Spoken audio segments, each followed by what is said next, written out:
کیا آپ جانتے ہو کہ سورہ کوثر میں اللہ تعالیٰ نے کون سی چیزوں کو چھپا کر رکھا ہے؟ کون سے وہ راز ہے جو سورہ کوثر کے اندر چھپے ہوئے ہیں؟ کون سی وہ طاقتیں ہیں جو سورہ کوثر کے اندر موجود ہے لیکن عام انسان اس کو سمجھ ہی نہیں پاتا ہے؟ وہ سورہ کوثر اکثر کر کے پڑھتا ہے، بہت ہی آسان ہے۔ انا اعطیناک الکوثر فصلی لربک ونحر ان شانئک ھو الابتر۔ یہ چھوٹی سی صورت ضرور ہے لیکن کمالات اس کے اندر بہت زیادہ ہے، کرشمے بہت زیادہ ہے، اور یہ اتنی زیادہ کرشماتی صورت ہے کہ اس کے بارے میں آتا ہے کہ جو بندہ اس کو کسی بھی مقصد کے لیے پڑھ لے گا اللہ تعالیٰ اس کا وہ مقصد کو پورا کر دے گا۔ جو بندہ کسی خواہش کے لیے اس کو پڑھے گا اس کی وہ خواہش پوری ہو جائے گی۔ اگر کوئی ایسا شخص ہے جس کے گھر میں رزق نہیں اترتا ہو یا پھر رزق آنا بند ہو چکا ہو، کاروبار چلنا بند ہو چکا ہو اور کاروبار میں ہمیشہ اس کو نقصان اٹھانا پڑتا ہے اور کاروبار چلتا نہیں ہو، تو ایسی صورت میں اس بندے کو چاہیے کہ اس صورت کو 129 مرتبہ صبح فجر کی نماز کے بعد پڑھے اور یہ عمل لگاتار کرتا رہے یا پھر کم سے کم 11 دن تو بھی کرے۔ جیسے ہی یہ کرے گا انشاءاللہ تعالیٰ وہ دیکھے گا کہ اس کے رزق میں بارش ہونا شروع ہو چکی ہے، رزق کی برسات اس کے گھر میں ہونے لگ جائے گی۔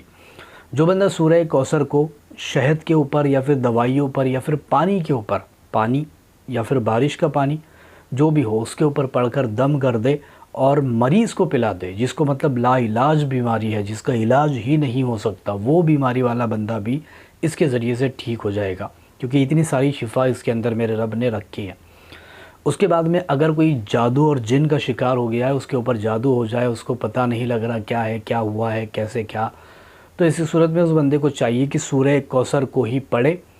شہد کے اوپر، اور شہد کو ڈیلی اس مریض کو کھلائے جس کے اوپر جادو جن بھوت پریت ہو چکا ہے، سب ٹھیک ہو جائے گا۔ اس کے بعد میں کوئی ایسا شخص ہے جو یہ چاہتا ہو کہ بھی میرے ہر جگہ پر کام بنے، میں جہاں پر بھی جاؤں مجھے ترقی ملے، کاروبار میرا اچھا چلے، کام میرے بنتے رہے، ایسی صورت میں اس بندے کو چاہیے کہ سورہ کوثر کو پڑھے۔ نہیں پڑھ سکتا تو پھر اس کا نقش بھی مل جاتا ہے، وہ بھی پاس رکھ سکتے ہو، لینا چاہو تو ہم سے کانٹیکٹ کر سکتے ہو، چاندی میں ملتا ہے، بہت ہی زیادہ طاقتور ہوتا ہے۔ تو جو بندہ اس کو پڑھنا چاہتا ہے تو اس کو چاہیے کہ اس کو فجر کی نماز کے بعد یا فجر کی بعد اگر ٹائم نہیں ملتا ہے تو عشاء کی نماز کے بعد اس کو پڑھ لے۔ پڑھنا آپ کو 33 مرتبہ ہے، 33 مرتبہ پڑھ کے آپ دیکھو انشاءاللہ تعالیٰ آپ کی یہ پریشانی بھی دور ہو جائے گی۔ اگر کوئی ایسا بندہ ہے جو قرض کا مارا ہو چکا ہے، قرض دار پریشان کرتے ہیں، دینا تو چاہتا ہے، نیت تو رکھتا ہے دینے کی، لیکن آتے نہیں ہیں دینے کے لیے پیسے اور اس کے پاس پیسہ ٹکتا نہیں ہے، تو اسی صورت میں اس بندے کو چاہیے کہ سورہ کوثر کو عشاء کی نماز کے بعد 333 مرتبہ پڑھے اور قرض کی نیت سے پڑھے، انشاءاللہ تعالیٰ اس کے اوپر کا قرض ادا ہوتا چلا جائے گا۔ اگر کوئی ایسا شخص ہے جو یہ چاہتا ہو کہ بھی فلاں شخص میری محبت میں مائل ہو جائے، گرفتار ہو جائے اور وہ میری طرف ہی توجہ دے اور اس کا دھیان ادھر ادھر نہ بھٹکے، تو ایسی صورت میں بھی وہ اس پر کام کر سکتا ہے۔ کام ایسے کرنا ہے کہ بندے کی طرف رخ کر کے، یعنی کہ جو بندہ سامنے ہے، آپ اس کو کس کے بھی لیے کر سکتے ہو، تو شوہر کے لیے بھی کر سکتے ہو، وائف کے لیے بھی کر سکتے ہو، پڑوسیوں کے لیے، رشتہ داروں کے لیے، اپنے جو بھی ہے سب کے لیے کر سکتے ہو۔ تو جو بندہ سامنے ہے اس کے لیے تو ٹھیک ہے، سامنے سے ہی کر لیا جائے، نہیں ہے تو دور رہتا ہے تو پھر اس کی گھر کی طرف یا پھر اس کے شہر کی طرف رخ کر کے اس کو پڑھ لینا ہے۔ 70 مرتبہ سورہ کوثر پڑھے اور اس کے شہر کی طرف یا پھر اس کی طرف رخ کر کے آپ کو دم کر دینا ہے ہلکی صورت میں، چاہے اس کے جسم پر جائے نہ جائے اس سے کوئی مطلب نہیں۔ یہ کام کرو گے آپ دیکھو گے کہ وہ بندہ آپ کی طرف مائل ہونا شروع ہو گیا اور آپ کی ہی پھر وہ گن گائے گا، آپ کی ہی باتیں کرے گا۔ دوسری بات، اگر کوئی ایسا بندہ ہے جو یہ چاہتا ہو کہ گھر میں کبھی بھی کوئی مطلب جھگڑے نہ ہو، گھر میں سب میں محبت رہے، سب آپس میں مل کر رہے، گھر میں مطلب کچا بچی نہ ہو، گھر میں لڑائیاں نہ ہو یا پھر ٹینشن جو چلتی ہے گھر میں روز روز کی، یہ ساری چیزیں نہ ہو،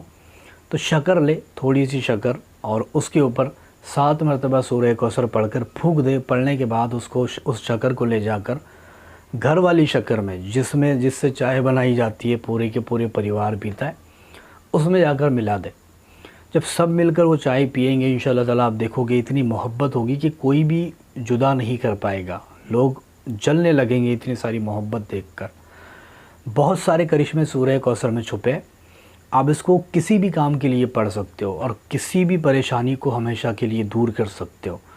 جو بھی پریشانی اور جو بھی مصیبت آئی ہے وہ آپ کے اوپر سے اس کے ذریعے سے ٹل سکتی ہے، چاہے کیسی ہی مصیبت اور کیسی ہی پریشانی کیوں نہ ہو۔ سورہ کوثر کو پڑھنے کی اللہ کے ولیوں نے بھی تاکید کی ہے کہ اس کو پڑھا جائے زیادہ سے زیادہ، کیونکہ اس سے بے شمار طاقتیں ملتی ہیں۔ اس سے آپ برکت والی تھیلی بھی بنا سکتے ہو، جیسے کہ بہت سارے لوگ بنایا کرتے تھے پرانے دور میں۔ اس کے اوپر 129 مرتبہ دم کرنا ہے اور 21 روپے آپ کو اس میں ڈالنا ہے۔ 21 روپے تھیلی میں ڈالتے وقت 129 مرتبہ پڑھ کے پھونکنا ہے۔ تھیلی میں اتنی زیادہ برکت ہوگی، اس سے پیسہ کبھی بھی ختم نہیں ہو سکتا۔ بے شمار طاقتیں کر کے دیکھ سکتے ہو۔ ویڈیو پسند آئی ہے لائک شیئر اور سبسکرائب ضرور کر کے